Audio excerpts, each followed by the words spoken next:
Hey guys, what is up? John here from flyatmikealpha.com for a 2-Minute Tuesday, and today we're going to be looking at the trim or the anti-servo tab and that whole setup on a Piper Cherokee or Piper Warrior or pretty much any of the low-wing Piper products, how it sort of works here.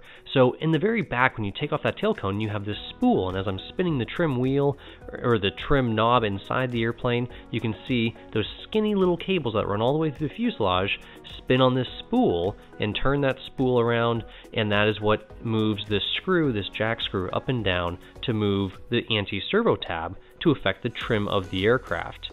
Now, it works pretty well, and a lot of these airplanes have been flying for 40, 50, 60 years with no problems. However, when you start looking at the actual pieces, it's a little disconcerting because they're quite tiny, but they do work. So there we have our anti-servo tab, there's our spool, and right underneath there is that arm that connects from the spool to the anti-servo tab. So from that spool and that jack screw to the anti-servo tab, that's going to put all that aerodynamic force on the stabilator to adjust the trim of the aircraft in flight.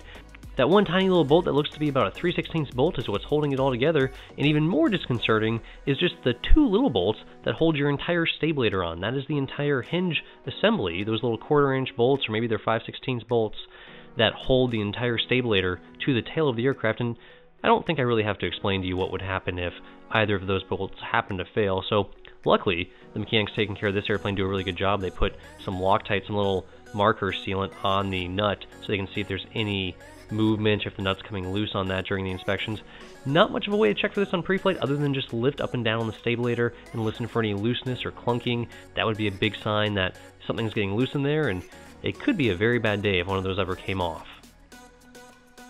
That's pretty much it for this 2-Minute Tuesday. Hopefully it was helpful. I know it's not the best or most thorough instructional video, but hey, we're on a 2-minute clock here, so if you guys have any questions about this at all, go ahead and leave them in the comments below. We will try to answer them, or you can ask us a question through the Ask a Question tab on the website at flyatmikealpha.com. We will see you guys in the next episode.